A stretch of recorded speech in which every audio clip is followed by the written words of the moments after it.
But sometimes when we're sitting at home, we're wanting something to watch. And so for me, you might want to watch the match too. Tiger and Peyton Manning versus Phil and Mr. Tom Brady, as you see in the picture there.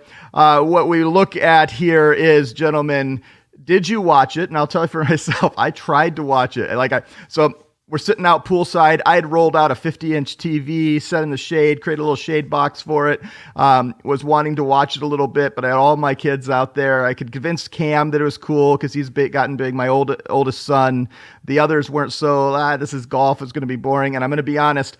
They started those first two holes were rough in my opinion, and it got better as I was checking in. But I lost my kids right away, including even Cam, as it was pouring down rain. But from everything I then watched, because I was checking it in on my phone as I'd get out of the pool and look at it, it was an epic event. I'm interested in what you guys. One, did you experience it, and two, did you see it, Danny?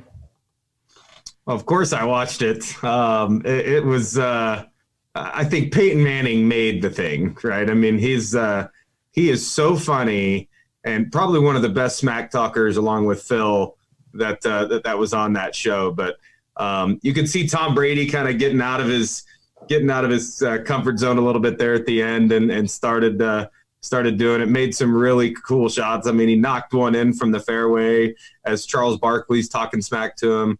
It was fun. I mean, I enjoyed it so much more than the first match with just Phil and Tiger. And on top of that, you didn't have money out of your pocket on this one, and they were giving them unless you gave to the charity versus the pay-per-view event that was the first one. I loved what I was catching in when they finally, obviously they had to work through that rain was horrendous, working through all the tech to try to figure out how to get all these mics to work, because they had to have the battery packs for the mic and the earpieces working. There's always going to be delay, just like when we're talking now. There's a little bit, but even worse when you're trying to do a wireless on a golf course and try to figure all that out. But I thought they got into it better. Brian, like one of the things I loved were those golf carts were epic. Awesome. I want one of those. What, Brian Linky?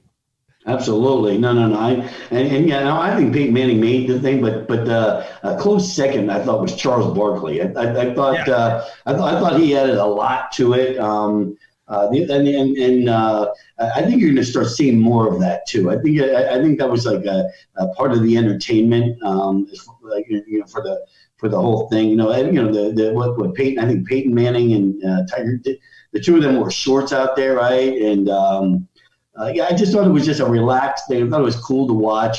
The other thing that I really enjoyed, I always have, is when they mic the guys up. And I think you're going to start seeing more of that.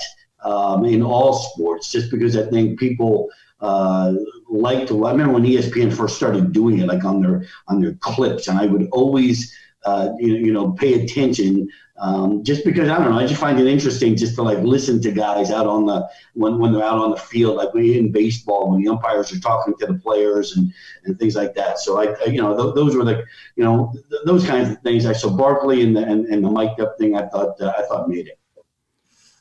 I think a lot Absolutely.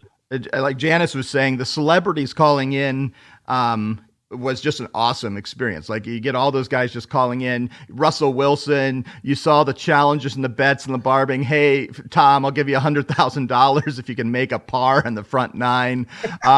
There was so much like interaction, and I don't know that you're not going to get this on a regular PGA event, but you can add a little bit of this into the PGA events, and I think this is going to become something that's regular. I would love to see this become something where these duos have to win their, who's got next, and they've got to keep their, belt or whatever, or something to keep them actually engaged, and do it every, once a quarter and drive that. And maybe it's on the Pro-Am day. This is more fun. And I think it probably made more money than a Pro-Am day does. And think about what that would have been like when we're allowed to actually have fans on the golf course and not just like quietly sitting out there, and you're able to get some of the fan interaction. And maybe hey, Danny, what do you think? What would happen if you had that format, but it was the format of the Waste Management Open? Okay. It would be chaos, but I just don't think an event like that, you can really have a bunch of fans on the golf course, right? I mean, with a big golf tournament, you've got, 100 or so players that are out there on every hole, and you got people around every hole, and it's an event. something like this, I mean, you go out there and you see one group go by, and that's it. I don't think it's necessarily an event for fans, but I also don't know that the coolest thing about it is the charities that won, right? Like, there are not four other guys that are going to be able to raise that kind of money in an event like that. I mean, it's amazing. I'd love to see it done monthly or quarterly, because I think they're really catching on to something with it. They definitely picked the four right guys. They did, for sure. I agree. Well, I think we'll see the match continue. I think it was fun. I think the interactivity, the things we're learning about what people are willing to do and watch, because what we've forgotten is that even football barely attracts, 10 million people on a big game sometimes. Right. It's 100 million for the Super Bowl, but we look at those numbers. And so they got like 6 to 7 million on TNT, which most people don't even have access to anymore, and a little bit on Bleacher Sports. And, I think it was a great event. It was a lot of fun to watch. I think we're going to see something more like that. I'm intrigued what some of the other sports can do into it. I think, I watched it on Twitter a lot. I saw way too many pictures of Phil Mickelson's versus Tiger's calves. I didn't really care about that. Get me off that concept. But I think it was a fun time.